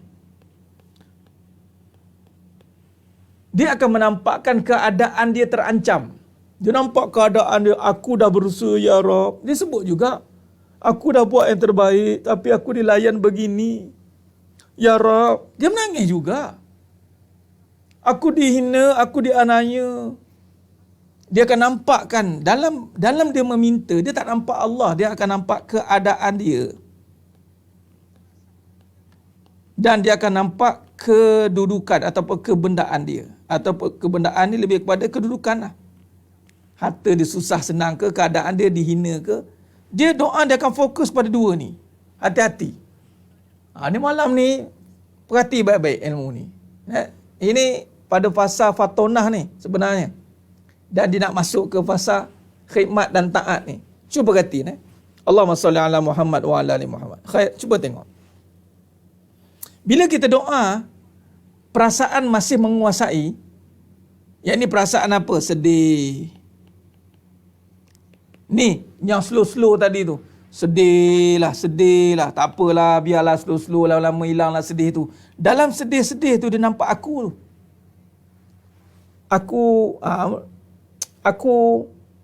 Dia akan nampak keakuan kerana keadaan yang tidak adil bagi dia. Keadaan manusia yang mengancam dia. Betul lah tu, nampak sangkaan tadi betul lah. Suami tak adil atas dia, orang tak adil pada dia, macam-macam benda yang dia kena. Dia doa dengan keadaan dia lah tadi. Berlaku lagi. Dia doa lagi. Tapi dia tak tahu dia masih dalam perasaan. Sebab tu pengajian ni kena perhalusi. Tapi berbeza dengan orang yang berdoa dengan kehambaan lain. Kehambaan dia nampak pertolongan Allah. Kehambaan ni dia doa dengan melihat kekuasaan Allah. Bukan melihat, dia tak irau dah keadaan dia. Dia tahu dia lemah ya Rabb. Engkau lah yang maha kuat ya Rabb. Aku lemah. Ya Allah, Engkau yang maha ada. Nak sebutan dia pun dah pergi ke arah kepada kekuasaan Allah. Kekuasaan Allah, sekurang Allah. Apa tidak? Benar Cikgu Anis Sabiri. Ini nama menampakkan Allah tu maksudnya itu. Ya Rabb. Aku lemah ya Allah. Nafikan diri kita. Aku tiada daya ya Allah untuk berhadapan dengan situasi ini ya Allah. Ya Rabb. Engkau lah yang maha ada ya Allah. Jawab. Sebutlah dengan kekuasaan. Ya Allah di sisimu, ya Allah kun fayakun. Aku yakin dengan kebesaranmu ya Rabb. Kau boleh mengadakan, kau boleh mentiadakan, kau boleh melapangkan, kau boleh menyempitkan ya Rabb, ya Rabb. Aku hamba-Mu ya Rabb, walaupun aku masih banyak kesilapan, kesalahan ya Rabb. Ya Rabb, aku masih banyak kekhilafan ya Rabb. Aku yakin ya Rabb. Dengan kekuasaan yang Kau ada ya Rabb, tunjukkanlah kekuasaan-Mu. Bimbinglah aku. Nampak dia rintihannya berbeza dengan kalau dengan perasaan. Perasaan ya Rabb. Aku dianiaya ya Rabb. Aku berada dalam kesusahan ya Rabb. Tolong aku. Aku berada dalam keadaan begini. Aku begini. Aku dan aku dan aku dan aku dan aku dan aku. Subhanallah. Akhirnya dia doalah dengan keadaan tak puas hati. Patutnya kita berdoa dengan hati yang lapang, hati yang puas, hati yang tunduk, hati yang khuduk kepada Allah. Itulah dipanggil kehambaan. Sebab tu kehambaan ni baru datangnya pertolongan. Dan bukan sekali dua je. Allah nak tengok istiqomah. Istiqomah inilah yang akan kita bincangkan dalam tabligh. Dan kita dah bincanglah ni, sedang bincanglah tentang tabligh ni. Iaitu keseimbangan kita dalam menjadi hamba itu, adakah kita berbelah bagi? Kita adakah masih ya ke tidak, ya ke tidak? Mana kita belum seimbang. Dalam peringkat kita dalam bab tabligh ini, menyampaikan ini, ataupun dalam pengajian kita namakan keseimbangan. Wasata. Dalam pengajian dia wasata.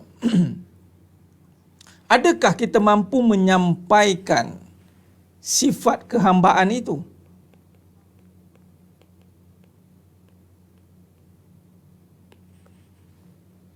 Ketika kita bercakap, kita mengajak, ketika kita melakukan aktiviti, apa saja, sifat kehambaan ini akan terzahir. Apa sifat kehambaan? Tiada keakuan lah. Lawan kepada kehambaan, tiada keakuan. Contoh, tiada keakuan. Kita nak ngajak orang jadi baik. Contohlah isteri kita. Ketika nak mengajak isteri kita jadi baik, nampak diri kita nak isteri kita jadi baik atau nampak Allah nak isteri kita jadi baik? Ini pun satu ujian. Ke nampak diri, abang nak kamu baik, atau sebagai mak nak kamu jadi anak yang baik, mak nak, sebutlah Allah yang nak. Itu sifat kehambaan, tiada keakuan. Allah yang berkehendak kamu jadi baik, mak perantara saja. Abang hanya perantara mah. Kamu dengar ni mah, Allah datangkan kamu dalam hidup abang untuk kamu jadi baik mah. Pegang muka dia, see my eye. Tengok mata abang, tengok. Pegang ni. Mah, dengar ni abang cakap. Oh, abang betul. Hilang tak kamu lah. Abang kecewa dengan kamu ni. Kamu tak baik-baik. Marah dah. Kita marah. Kita marah. Kita rasa bercampur aduk perasaan kita. Kenapa tak baik-baik dia ni? Kenapa kita bertanya kenapa? Dah macam-macam ustaz turun dah. Dah dengar macam-macam ceramah. Tak berubah-ubah. Kita pun marah. Nampak? Jadi itu tip tu sampai-sampai bagi tip lah pegang. Nampak? Ya, benar. Sekarang ni bila kata lihat, itu dia kata tadi kebenaran, itu kehambaan. Kita biar benar dalam menyampaikan. Bukan nak nampak diri kita yang nak. Nanti kalau anak kita jadi baik, nama mak bapak dapat nama. Kita pun bangga dia. Hey, baik anak kamu. Fazilah. Sebut Fazilah kan. Baik anak kamu. Bagus kamu. Dia didik anak. Biasalah. Kalau kita tak arah diorang ni, tak baik diorang ni. Kita sebagai ibu, kita kena pastikan anak kita jadi baik. Kita nak, kita penat melahirkan dia. Allah disebut Allah juga. Kan? Tapi tak. Baik dan alhamdulillah, Allah nak anak-anak aku jadi baik. Aku sampaikan je apa yang Allah suruh sampaikan, aku sampaikan je ke anak-anak aku tu. Kalau kita cakap dengan hati, yakni dengan hati dengan Allah, bila kita sebut dengan hati, cakap ke anak-anak kita. Cakap. Dengar ni Abi nak cakap ni. Allah tak suka sepah macam ni, kamu dengar. Allah tak suka kamu buat kerja-kerja macam ni. Nak sebut bila Allah tu, pastikan kita pun merasakan. Bila kita nak sebut Allah, pastikan kita merasakan sifat kehambaan itu dulu. Pastikan kita benar-benar tunduk kepada Allah. Kalau tidak sebut Allah, nothing, kosong. Tak ada apa-apa.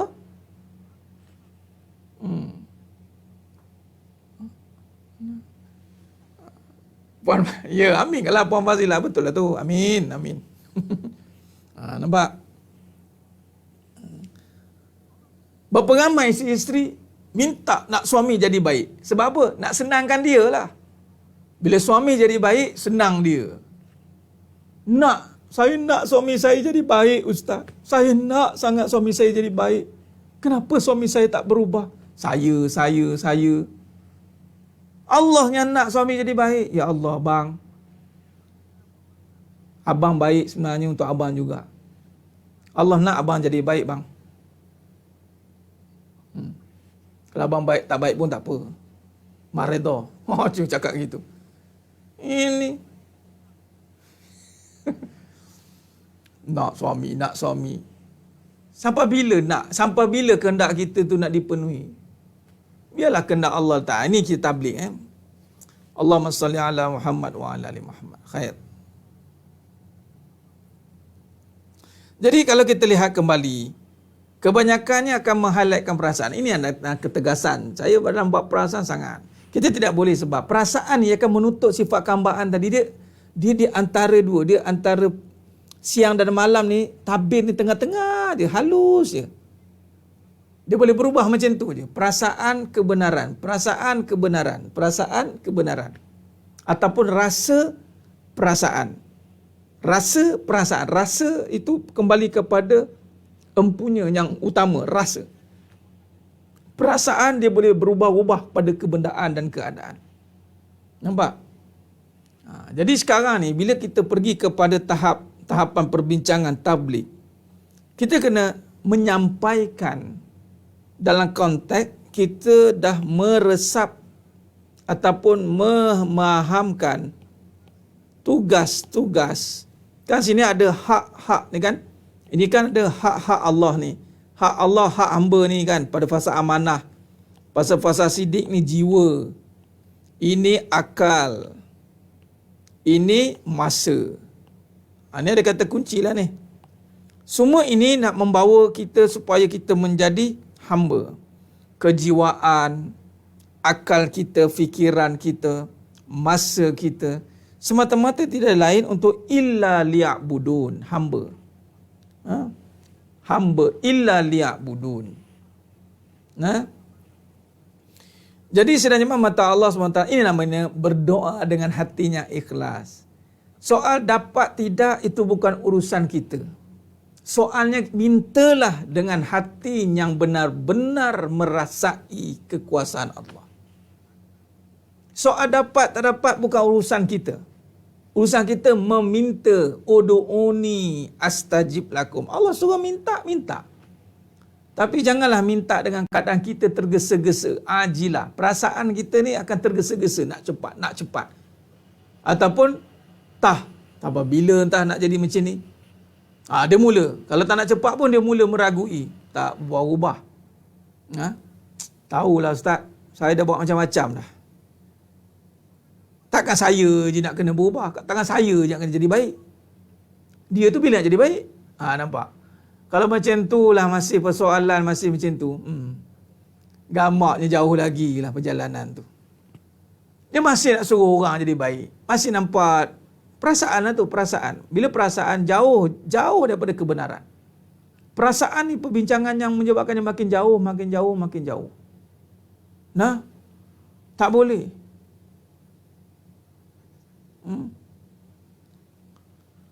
Allahumma salli ala Muhammad wa ala ali Muhammad.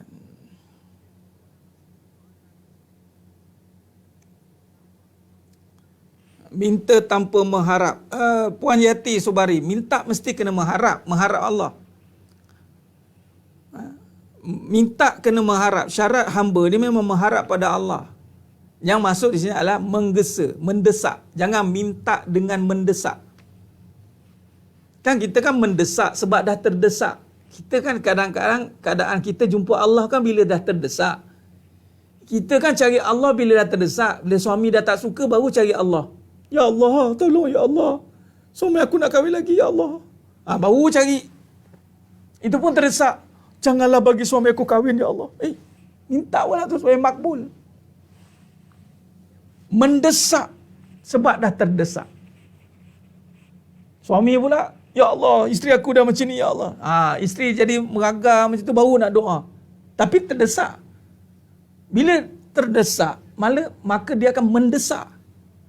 Bila mendesak, jadi tadi ajilah tadi dia dah. Sebab tu sebelum berdoa dia istighfar kan, astagfirullahalazim, astagfirullahalazim. Tak nampak dulu astagfirullahalazim. Sebab doa ni ibadah.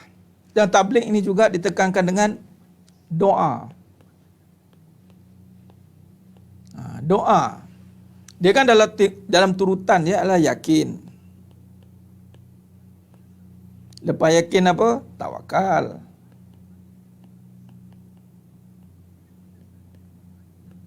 Lepas tawakal apa? Doa. Ini iman. Tawakal ni waras, fikiran. Tawakal itu dia ada kewarasan. Tawakal ni menyerahkan kembali. Penyerahan dia kena ada akal. Dia bukan tawakal serah gitu, tidak. Tawakal maksudnya mewakilkan kembali dengan akal yang dah faham tentang kekuasaan. Bila dah okey, doa. Dan doa ni datanglah nanti af'al. Baru datang usaha. Atau usaha. Usaha ada sini. Ni Allah. Tak nampak. Tulis sini. Usaha. Baik. Nah, yang ini ni. Ini tabligh. Betul Nabi kuat berdoa. Nabi kan sifat Nabi tabligh kan. Nabi doa. Banyak doa-doa. Baca dalam maksurat. Banyak doa Nabi. Allah Akbar. Nak syarah tak habis syarah kita. Dalam kitab Al-Azkar karangan Imam Nawawi rahimahullah tu. Al-Imam Nawawi rahimahullah kumpulkan semua doa-doa yang maksur. Doa-doa yang Nabi amalkan. Banyak tebal kitab. Kadang-kadang dia tak terbaca pun. Maksurat pun tak habis baca lagi. Nampak? Jadi kita kena faham. Ada juga masa-masa tahap tak tahu nak berdoa. Bila tak tahu nak Allah tak izinkan. Antara cirinya bila Allah tak gerakkan lidah. Hati-hati. Jangan sampai tak tahu nak doa apa. Jangan. Dia akan jadi satu. Jangan. Orang yang tidak berdoa itu orang yang sombong dengan Allah. Dia mesti berdoa. Sebab doa ni Rasul ibadah kata Nabi. Kepala bagi ibadah. Kepala. Doa ni tak boleh. Jangan. Doa ni kena. Sebab tu kalau kita lihat dalam satu hadis Nabi SAW, riwayat At-Tirmizi. Kalau kita lihat pada Abu Hurairah radhiyallahu anhu, laisa syai'un akrama 'ala Allah Ta'ala minad du'a. Tidak ada sesuatu yang lebih besar pengaruhnya di sisi Allah SWT selain doa. Daripada Abu Hurairah radhiyallahu anhu, pada riwayat At-Tirmizi, Ibnu Majah dan Imam Ahmad. Laisa syai'un akrama 'ala Allah Ta'ala minad du'a. Doa ni rasul ibadah kata Nabi, kepala. Kepala ibadah. Jadi sedang jemaah mata Allah SWT, hati-hati. Jangan sampai kita dah kelu tak tahu nak. Taklah ustaz, tak tahulah saya ni. Jangan. Boleh berdoa dalam hati dia lintasan. Doa ni boleh dengan lintasan, boleh dengan lafaz. Tak ada masalah. Dua-dua boleh. Tapi bila kita sertakan dengan sebutan kan lebih manis. Yang tu lebih sempurna lah. Afdal bercakap. Sebab tu doa tu banyak lafaz. Tak ada Nabi kata doa dalam hati. Semua doa-doa Nabi kan dengan lafaz. Jangan malas. Malas ustaz. Allah tahu isi hati saya. Saya dah berdoa dah. Itu malas. Kita berdoa dengan lafaz. Ada waktu tertentu lepas solat. Ada kan? Di antara azan dan iqamah. Macam malam ni. Dia ada waktu-waktu dia. Nanti rujuk waktu-waktunya. Makbul doa. Nah, lepas setiap kali solat, ketika hujan turun. Tuan kan? Antara azan dan iqamah. Begitu. Waktu-waktu tu duduk. Lepas pada tu, harap dalam hati. Lintaskan, Ya Allah. Makbulkan doa tadi, Ya Allah. Ya Allah, makbulkan doa tadi. Itu dalam hati lah. Jangan disebut kuat-kuat lah. Kata apa hal kamu ni? Tegur no masalah ni kata. Itu dalam hati lah. Ya Allah, tolong Ya Allah. Tadi doa dia tolong Ya Allah. Harap dia dalam hati lah. Dan sebab tu doa-doa Nabi semua dengan lafaz. Jadi lafazkanlah. Lafazkan.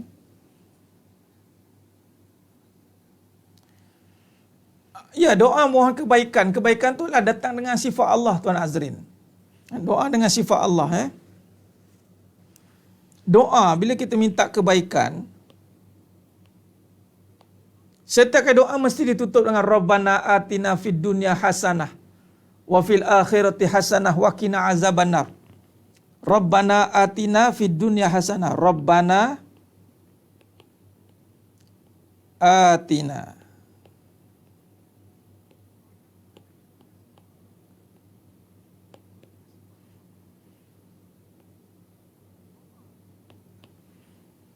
Hasanah ni, hasanah.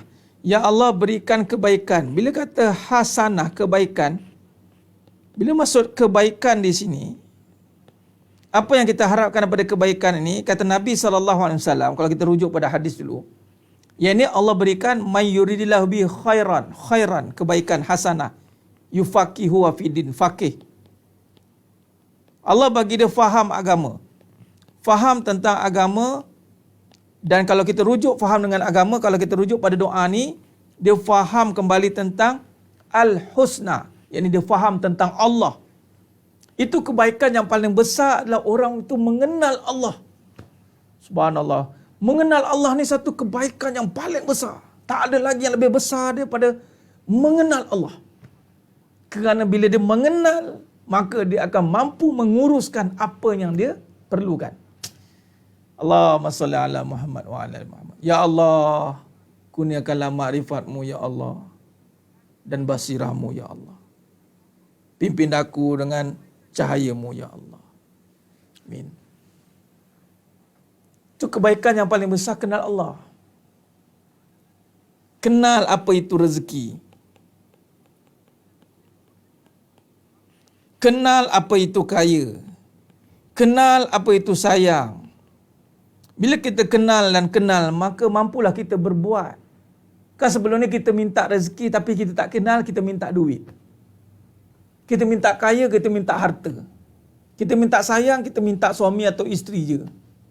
Rupanya orang tak kenal punya. Tak dapat pun kebaikan. Dapat duit, dapat. Lepas tu, habis. Dapat harta, dapat. Lepas tu, entah Ustaz, apa jadi dengan harta saya pun tak tahu. Dapat isteri, dapat. Lepas tu, entah. Kejap jadi langsui. Kejap jadi, tak tahulah apa jadian saya tengoknya perangai dia. Nah, dia tak minta kebaikan. Kebaikan dia tak kenal sifat. Bukan dapat rezeki itu dengan dapat faham itu besar fadilat dia. Kenal Allah itu besar.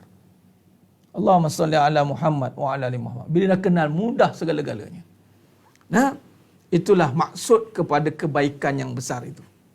Sebab tu bukan susah, bukan senang yang kita dambakan. Tetapi mengenal Allah di saat susah. Mengenal Allah di saat senang. Bila orang kenal, maka ketika susah datang, dia tahu dia nak buat apa. Bila kenal, di saat senang datang, dia tahu nak buat apa. Itu dia. Allahumma salli ala Muhammad wa ala ali Muhammad. Khair.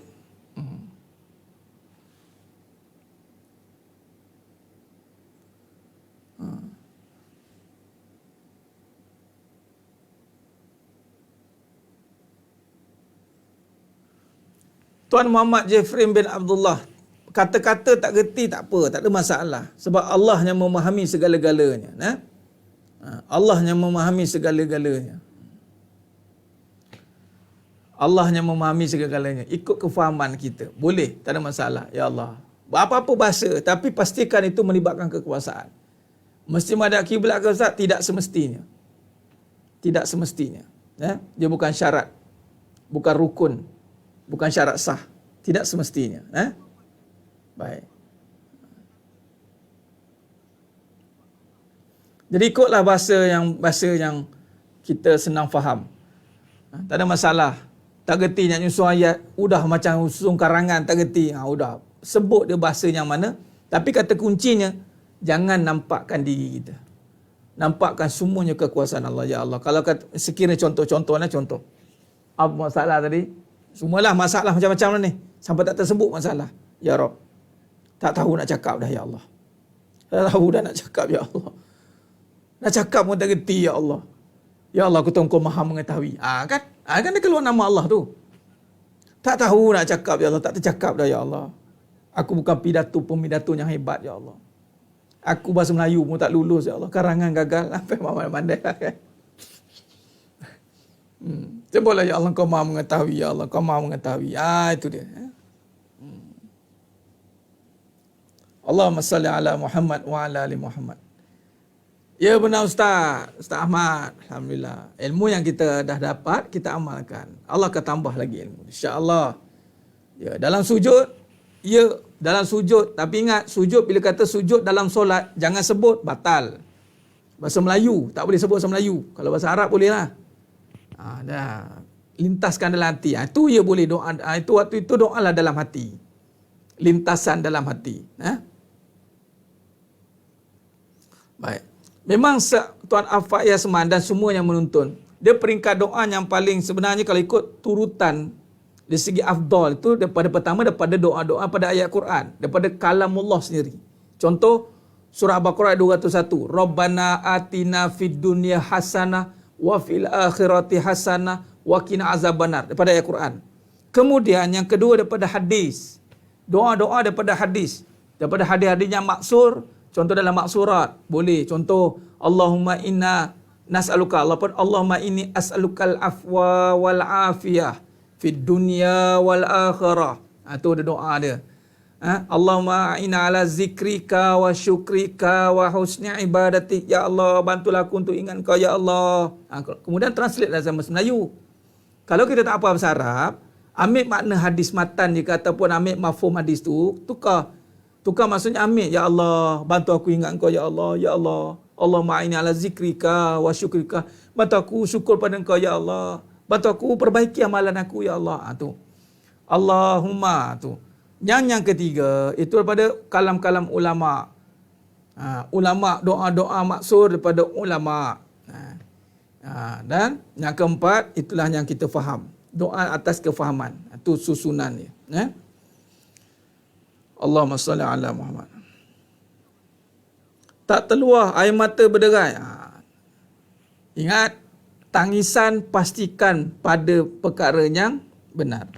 Kalau tangisan tu berderai kerana keinsafan, memanglah kalau dah insaf nak cakap apa lagi, tengah menangis banyak dosanya tu. Pernah menangis tu, memang tak tercakap lah. Jadi tangisan itulah percakapan kita dengan Allah. Nangislah, Ya Allah. Ya Allah. Sebut Ya Allah. Tak boleh cakap dah, Ya Allah. Jadi bahasa yang keluar itulah bahasa suasana kita tadi tu. Tangisan itu jadi bahasa kita dengan Allah SWT.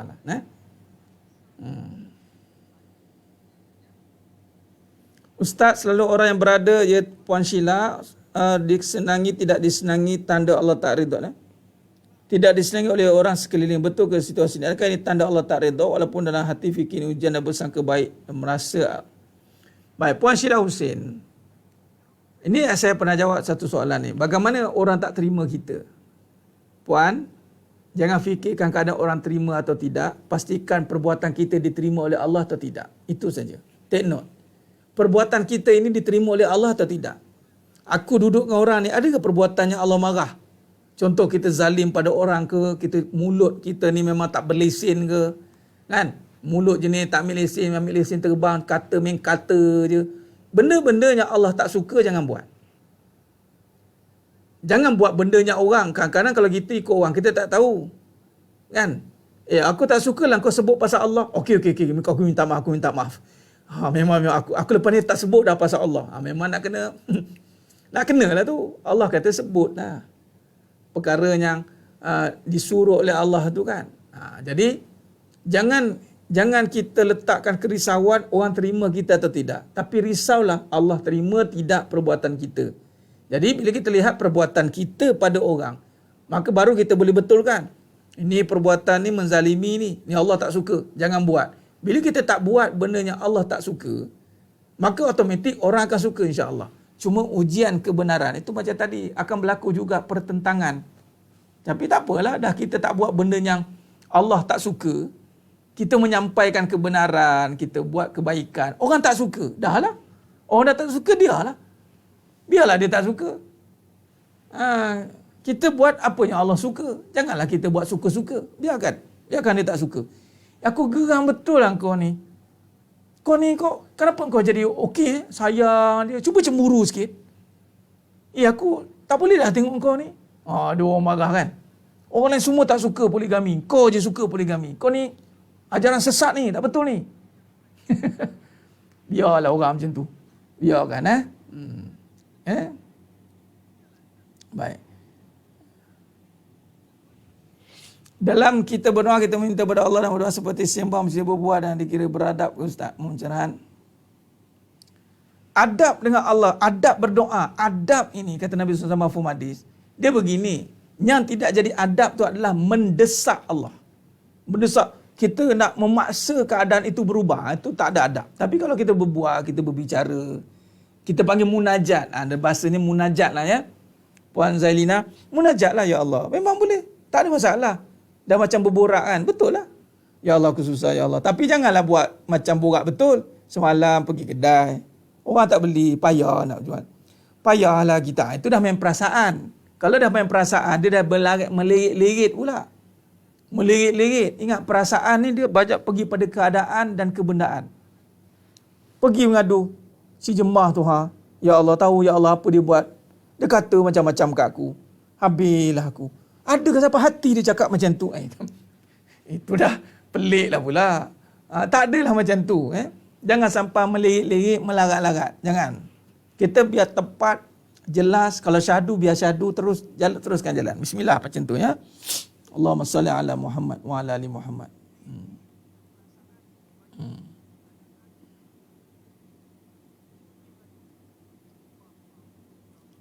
Allahumma salli ala Muhammad wa ala benar Ustaz Muhammad. Allah. Barang siapa yang kenal kepada Allah maka dia akan mendapati, dia akan mendapat segala-galanya. Kehilangan Allah tadi, sifat tadi, kalau dia tak kenal Allah, tidak kenal rezeki, hilanglah semua benda. Ya. Allahumma salli ala Muhammad wa ala ali Muhammad. Khair.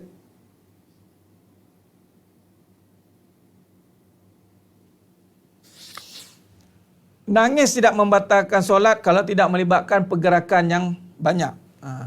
Nangis sampai begini, gerak, batal lah. 3 anggota bergerak badan yang jelas, yang besar, anggota sendi.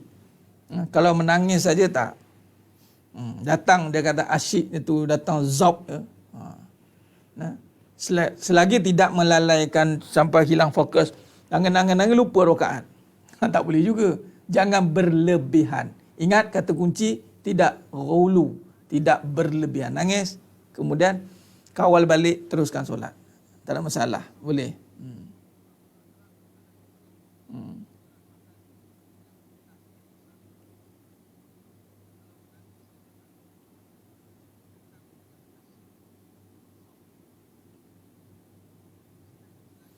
Ya Tuan Abu Hurairah, Waalaikumsalam. Bagaimana kita nak bersihkan hati, hasad, dengki kepada seorang dan berapa masa? Berapa masa? Kita tak tahu masa nak diambil. Pertama, masa kita tak boleh kontrol. Yang kedua, macam mana nak bersihkan hati? Kita dah kupas perkara ni. Hati ni, bila kita mengikutkan sangkaan, dia bukan bersihkan hati tu, dia mengikutkan perasaan. Jadi, bila kata hati, dia ada perasaan. Dengki tu duduk kat sini. Jadi nak bersihkan hati maksudnya nak bersihkan perasaan. Jadi jawapannya jangan ikut perasaan. Itu je lah. Jangan ikutkan perasaan. Yang kita dengki mesti ada isu dia. Isu dia keadaan dan kebendaan. Ini dia. Mesti ada topik. Jadi jangan hiraukan keadaan itu, jangan hiraukan kebendaan itu. Maka bersihlah hati. Maka ingat dengan janji-janji Allah. Pegang balik janji-janji Allah. Dah habis cerita, tutup cerita. Kalau datang balik, lah tak apalah benda itu, keadaan itu tak mau ikut lah. Jangan turuti keadaan itu. Okey? Baik. Allahumma salli ala Muhammad wa ala ali Muhammad.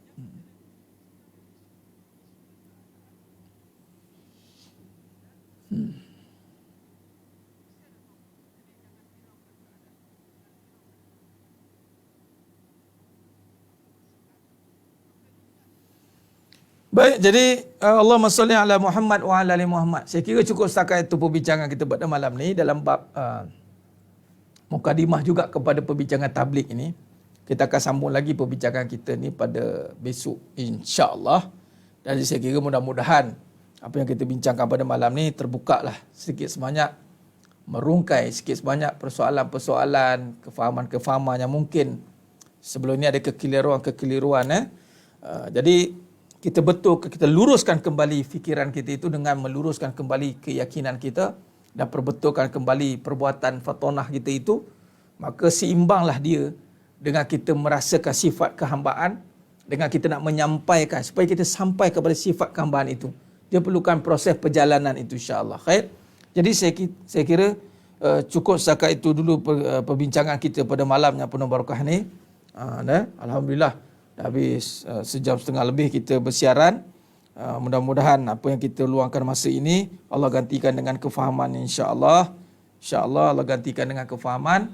Dengan kefahaman itulah datangnya kenikmatan di dalam melaksanakan segala amalan, insya-Allah. Allahumma salli ala Muhammad wa ala ali Muhammad. Lagi sekali saya ingatkan ini saya dan semua perbanyakkan selawat ke atas junjungan mulia Nabi Muhammad SAW. Jaga selawat, jaga selawat, jaga selawat, jaga solat, jaga solat, jaga khidmat. Khidmatkan diri kita ini biar penat berkhidmat. Biar kita penat berkhidmat. Isteri khidmat dengan suami, biar penat. Anak laki khidmat dengan mak ayah, khidmat dengan isteri juga. Maksud khidmat ni melaksanakan tuntutan tanggungjawab. Tak apa, biar penat. Khidmat dengan agama, jalan agama, biar penat. Demi mencapai nikmat dunia dan akhirat. Jadi cukup setakat tu. Mohon maaf di atas segala keterlanjuran kata, terkasar kata, terkurang bicara, terkurang dalam penyampaian, tersilap sana sini, saya mohon maaf. Mudah-mudahan Allah Ta'ala sajalah yang mampu menyempurnakan perbahasan pada malam yang penuh barakah ni. Baik, insya-Allah cukup setakat itu dulu. Mudah-mudahan Allah berkati kita semua yang menonton pada malam ni, insya-Allah moga-moga istiqamah hinggalah seterusnya sampai kembali berjumpa dengan Allah Azza wa Jalla. Kita masih lagi panjang dalam perbincangan hakikat kehidupan, insya-Allah. Teruskan istiqamah. Amantu billah sumastaqim. Mudah-mudahan yang menonton pada malam ni Allah pilih dimasukkan dalam syurganya tanpa hisap. Amin ya rabbal alamin. Aqulu qouli hadza wa astaghfirullahalazim li wa lakum. Wa bila taufiq wal hidayah. Assalamualaikum warahmatullahi wabarakatuh. Kita tangguh dengan tasbih, farah dan suratul As. Subhanakallahumma wa bihamdik. Asyhadu an la ilaha illa anta. Bismillahirrahmanirrahim. Wal 'asr. Innal insana fi khusr illa alladziina aamanu wa tawassaw bil haqq wa tawassaw bis sabr. Wallahu a'lam bisawab. Takbir. Allahu Akbar.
Tak stop lagi.